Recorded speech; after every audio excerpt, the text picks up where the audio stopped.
Welcome back to CBC, welcome back to Chelsea Bola Channel. Wow, double upload kemarin teman-teman, gimana?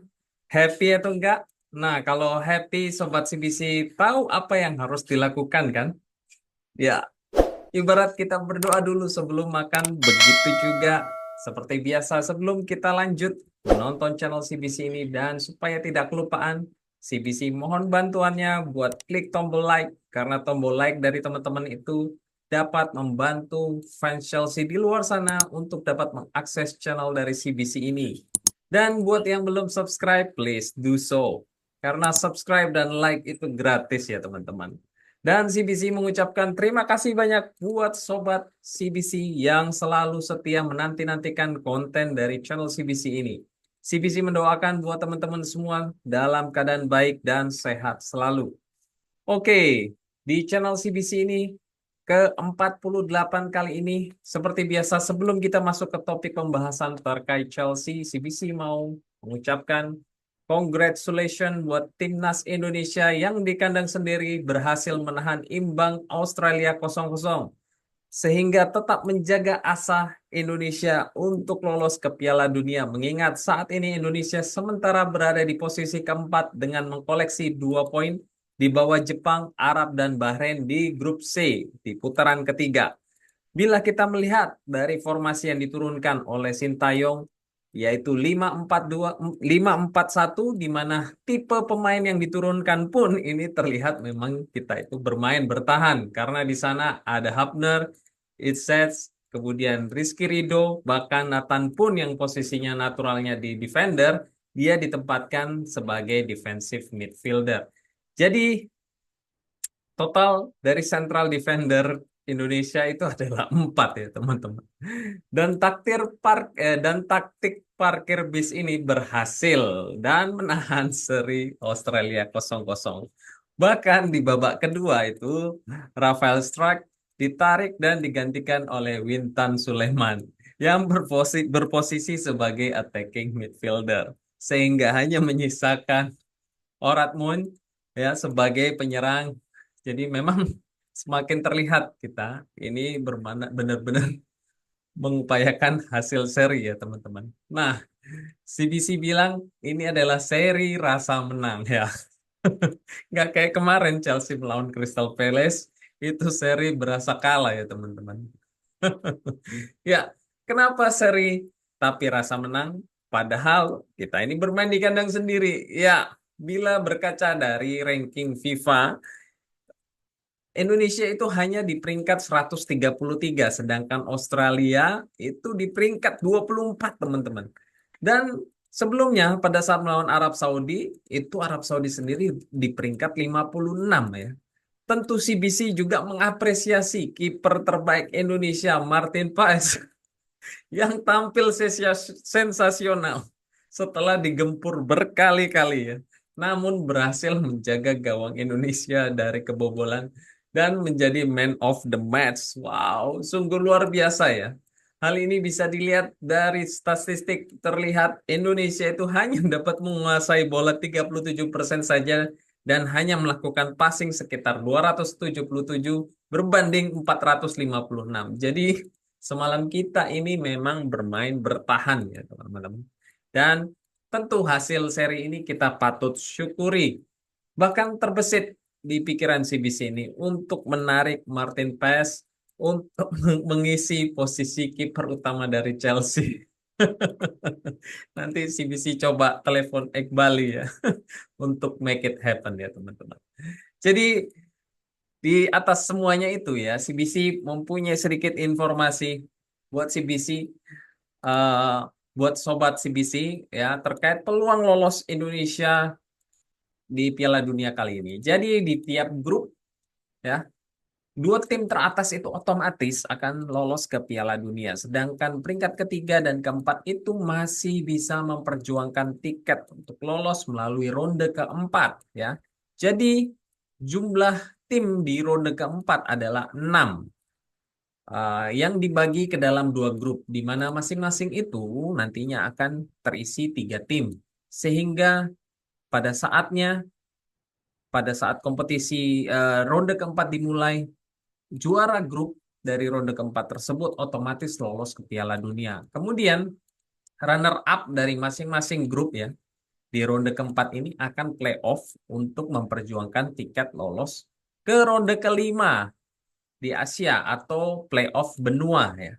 Jadi tim pemenang dari playoff Asia tersebut ya itu akan mengikuti playoff antar konfederasi yang diikuti oleh 6 tim yang memperebutkan 2 tiket yang tersisa. Para tim peserta di playoff tersebut itu adalah satu dari Asia, satu dari Afrika, satu dari Amerika Utara, dan satu dari Amerika Selatan, serta satu dari Oseania. Jadi, selain pandang dari CBC, ya, kemungkinan buruk Indonesia apabila tidak bisa mendampingi Jepang untuk lolos ke otomatis ke Piala Dunia, maka Indonesia ini akan masuk ke ronde keempat karena kemungkinan hanya meraih peringkat ketiga atau keempat. Dan peluang lolos itu besar karena melawan 2 tim lagi pada saat di ronde keempat tersebut antara Jordan, Kuwait, Qatar, dan Uni Emirat Arab ya.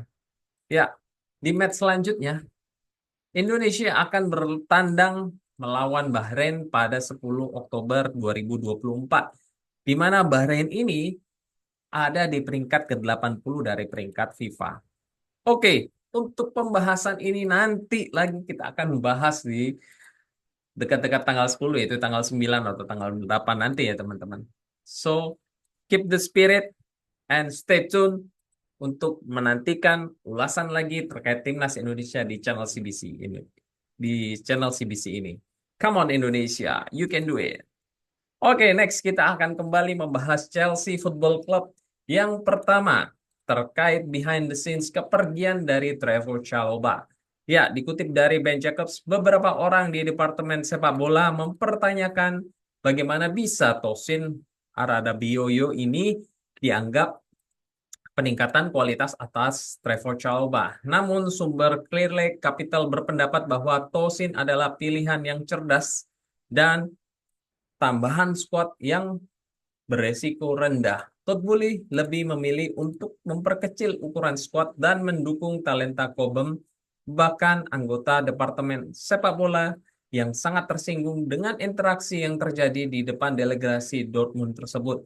Namun, orang lain di ruang tersebut meremehkan insiden tersebut dan bersikeras bahwa Vedat Eibali selalu menyampaikan pendapatnya dengan cara yang hormat dan tidak mentargetkan tiap individu selama acara di malam board of management saat itu ya. Jadi semacam kayak social party di Chelsea dalam menyambut pertandingannya melawan Dortmund ya, dan itu terjadi setelah kekalahan atau seri dari hasil 2-2 dengan Everton. Sumber Clear Lake percaya Todd Boehly adalah karakter yang lebih mudah berubah. Mereka menunjuk pada hasil imbang 2-2 pada Maret 2023 saat melawan Everton, yaitu dia tertangkap kamera berkata permainan yang sangat kacau. Next, kita bahas keberlanjutan Civil War dari Clear Lake Capital dengan Todd Boehly. Todd Boehly bertekad untuk terus maju dengan rencana untuk membeli kendali Chelsea meskipun pemilik mayoritas Clear Lake itu tidak berniat menjual 61,5% saham mereka. Investor telah mendekati Boehly bulan lalu untuk menyediakan dana guna membeli Clear Lake. Mereka yakin tawaran mereka akan sangat menarik sehingga harus dipertimbangkan oleh investor Clear Lake. Keputusan untuk menerima atau menolak tawaran apapun akan dibuat oleh pendiri Clear Lake, Vedat Eibali dan Jose Feliciano. Meskipun Boehly menolak untuk menerima jawaban tidak, Clear Lake yakin mereka akan terus menjadi pemilik mayoritas Chelsea dalam jangka panjang dan telah sepenuhnya memutuskan untuk menjual saham apapun. Konsorsium Clear Lake Boehly membeli Chelsea dalam kesepakatan senilai 2,5 miliar pada tahun 2022. Bahkan premi yang signifikan pada harga itu tidak akan menggoda Clear Lake untuk mempertimbangkan menjual saham mereka. Meskipun Bully tidak senang dengan struktur pemilikan saat ini, belum ada kabar dari investor lain seperti Mark Walter dan Hans-Jörg Wyss. Walters dan juga Wyss masing-masing memiliki sekitar 13% saham Chelsea yang merupakan 38,5 saham yang tidak dimiliki oleh Clearlake. Bully tidak berniat menjual sahamnya sendiri. Next, orang dalam Chelsea terkejut bahwa perbedaan antara kelompok pemilik yang sekarang tidak dapat didamaikan itu telah memasuki ranah publik. Kekhawatiran utama Bully adalah tentang cara klub ini dijalankan dan kurangnya kemajuan dalam pembangunan kembali Stamford Bridge. Dia juga tidak ingin Mauricio Pochettino kehilangan pekerjaannya sebagai head coach di akhir musim lalu. Keputusan untuk mengganti Pochettino diambil setelah direktur olahraga yaitu Sporting Director Lawrence Stewart dan Paul Winstanley ini meninjau musim lalu. Yang kemarin CBC bahas di episode kemarin, Eghbali Feliciano dan Bully telah menandatangani semua keputusan penting. Sementara itu Chelsea sedang mempertimbangkan semua opsi untuk stadion yang lebih besar. Belum ada keputusan yang dibuat mengenai apakah akan membangun kembali Stamford Bridge atau pindah ke lokasi yang baru. Seperti yang dilaporkan The Guardian, Kepala Eksekutif Chelsea Jason Gannon telah mengadakan pembicaraan dengan Transport of London dan pengembangan properti Delancey tentang memasukkan stadion sepak bola dalam rencana pembangunan kembali Earls Court. Namun tidak lama berselang, ada info baru yang masuk diterima oleh CBC. Dikutip dari Matt Lowe, pernyataan dari Earls Court Development Company, tidak ada rencana dalam rencana kami untuk Chelsea Football Club pindah ke lokasi Earls Court. Kami memiliki desain yang sangat rinci yang akan segera didaftarkan ke kedua otoritas setempat yang memprioritaskan penyediaan ribuan rumah dan pekerjaan budaya dan ruang terbuka melalui rencana induk yang dirancang dengan baik dan dipertimbangkan dengan matang yang telah berkembang selama 4 tahun. Pembangunan akan dimulai pada tahun 2026 dengan penduduk dan penghuni pertama yang pindah mulai tahun 2030. Ini adalah dan akan tetap menjadi fokus utama kami. Ya, jelas ya. Sangat jelas dari All Sport sendiri yang ngomong bahwa Stamford Bridge yang isunya itu akan pindah ke All Sport itu sudah bisa dipastikan hanya gimmick yang dimainkan oleh public relation dari Chelsea Football Club. Ya, tentu saja hal ini untuk menutupi civil war yang terjadi antara para owner ya. Oke, kita langsung masuk ke kesimpulan. Ya, nampaknya Todd Bully ini sudah dapat investor luar ya untuk membangun pendanaan membeli saham 61% dari Clear Lake. Tapi tentu saja Clear Lake ini tidak mau menjualnya meskipun ditawar 2 kali lipat dari harga saat mereka pertama kali beli dari Abramovich sekitar 2,5 miliar pound sterling dan sekarang kita semua tahu ya teman-teman bahwa Todd Bully itu berniat mempertahankan Pochettino sedangkan dari Clear Lake Capital itu tidak. Dan ada beberapa teman-teman yang menanyakan CBC ini berdiri di mana? Apakah Todd Bully atau Clear Lake Capital?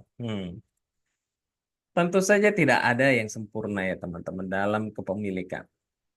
Better kita tidak memilih dan kembali ke Roman Abramovich ya. Namun tentu saja hingga saat ini Abramovich ini masih terkena sanksi dari pemerintah Inggris.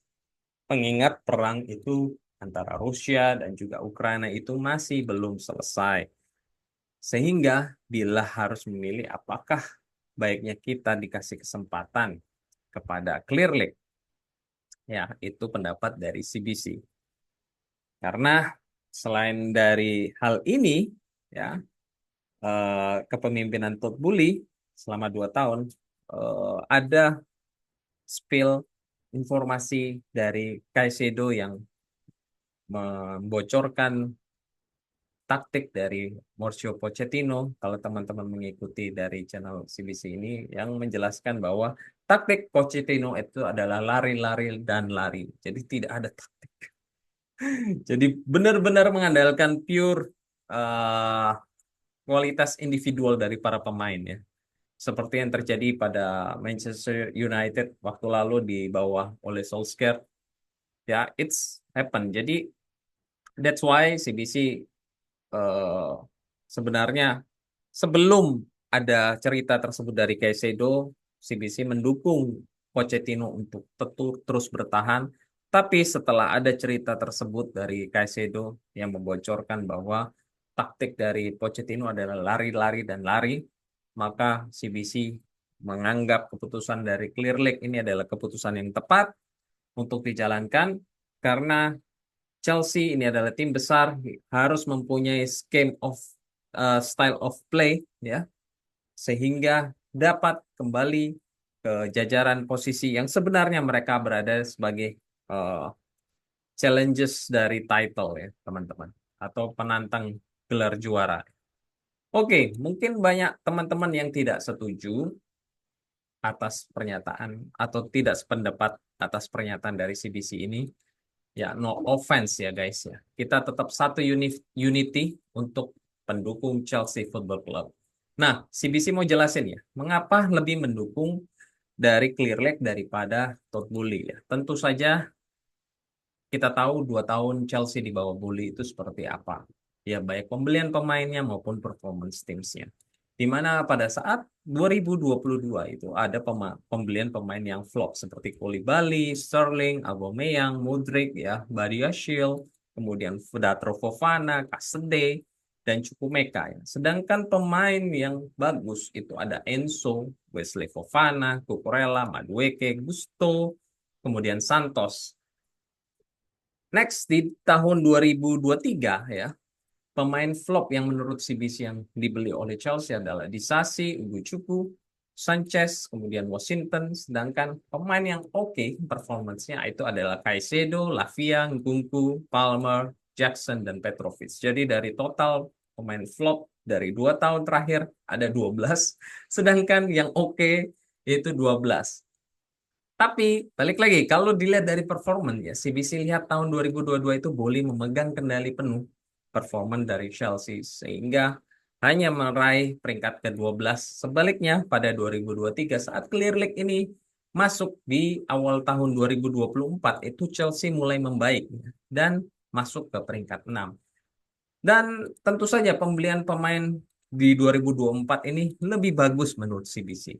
Di mana ada Pedro Neto, Joao Felix, Jadon Sancho, Renato Vega, Estevao, ya, dan juga Kendrick Paes yang kita tahu itu adalah future bright star, termasuk dari Argentina pemain muda kita Aaron Anselmino. Dan sementara ini yang CBC lihat yang sudah terlihat flop itu adalah Dewsbury Hall, kemudian Jorgensen, Tosin, tapi Tosin itu kan free transfer ya. Mark Yu, tapi itu kan harga murah. Jadi it's okay lah ya. Jadi lebih sedikit teman-teman. So, CBC berpandangan dari data-data tersebut di atas, maka ada baiknya Chelsea memberi kesempatan ya kepada Clear Lake Capital untuk memimpin periode kali ini karena CBC merasa sudah cukup melihat 2 tahun Chelsea di bawah Todd Boehly. Jadi bagaimana menurut teman-teman semua? Karena beberapa hari yang lalu itu CBC sudah membuat post polling antara Clear Lake Capital dan juga Todd Boehly atau tidak memilih sama sekali ya. Kalau belum sempat mengikuti polling tersebut, maka teman-teman itu dapat langsung ke full dari ke postingan dari CBC itu dan menentukan masuk ke polling. Ya, CBC mau menyampaikan itu tidak ada yang benar, tidak ada yang salah ya dalam polling ini. Hanya data untuk CBC dapat melihat dari sudut pandang dari sobat-sobat CBC semua setelah mendapatkan informasi yang bertebaran dari luar sana, dari berbagai media atas kejadian civil war ini. Doa kita semua tentu saja Civil War ini tentu dapat berakhir sehingga para pemain Chelsea itu dapat fokus bermain dan juga memenangkan setiap pertandingan. Amin. Oke, that's all di episode ke-48 kali ini. Thank you for watching. Don't forget to support channel CBC ini dengan subscribe, like, dan share. Thank you so much. Have a nice day. Take care and keep the blue flag flying high. Come on, you Blues.